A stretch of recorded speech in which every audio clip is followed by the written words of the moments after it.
Hello guys! Ipapakita ko sa inyo yung aming i-release na every van na two-wheel drive automatic transmission. Ito pong unit na to ang pinaka-mura natin na mga minivan, non-turbo unit. Ayan, ang kulay niya ay two-toned, orange and black. Yan lang, simple lang yung kanyang mukha. Ito po yung kanyang headlight. Ayan, naka-LTO registered na po siya. Tapos yung dito po niya ay black po yung ating pinapintura. Ayan, meron po siya ditong Suzuki emblem. Ayan, so meron siya ditong wiper. Ayan, yung mga salamin po niya ay fully tinted na. Ayan, titingnan natin yung kanyang loob. Yung kanyang sliding door to ay hindi siya automatic slide dahil every van lang siya. Lahat ng every van natin ay wala pong power slide. Ayan, so manual lang po natin siyang i-open na ganyan. Ang makina pala nito ay K6A engine pa rin, 660cc, 3-cylinder. Ito yung kanyang upuan, ayan, street seat lang po siya. Yung kanyang upuan po dito ay mapo-fold yan. I-try nating i-fold yung kanyang upuan. Ayan, para ma-fold yung ganyan. Tapos, pwede nyo din itong i-down para hindi sagabal. Tingnan nyo kung gaano siya kaluwang. Ayan, ganyan siya guys, kaluwang. Kung naka-fold yung kanyang upuan. Ayan, pwede po ninyo itong gawing kama. Maglatag lang po kayo ng foam. So, yung kanyang upuan dito ay street seat lang siya. Hindi siya captain seat. Ayan. So, ganyan po yung kanyang upuan. Bali, 5-seaters din itong unit niya. Yan.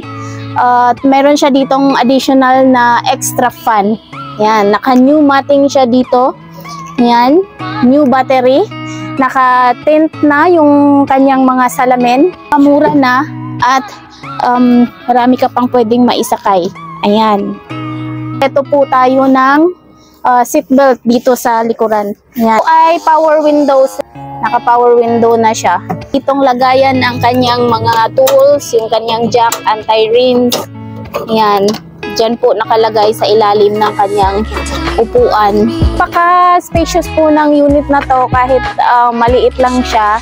At nakakarating siya sa kahit saan guys. Kasi merong nagtatanong na makakaakyat ba daw ito sa mga mataas na lugar.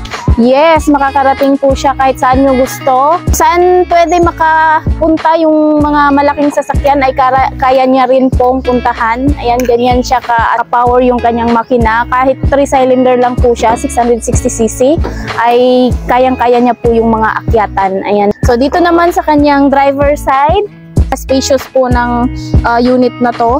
Kahit matangkad yung mag-upo dito, ayan, pwede, kayang-kaya niya kasi anti-ceiling. Naka-aircon na po yung ating unit. Lamig po ng ating aircon. Meron pong 4 na labasan ng hangin dito sa harapan. Ang dali lang nito i-drive. Ito pwedeng pang pamilya, ayan, gala, pang negosyo, ayan, kahit saan mo siya pwede gamitin. At madali lang siya i-park guys kasi yung mukha niya doon, yung kanyang bumper ay hindi mahaba. So, mabilis ka lang makapark dito.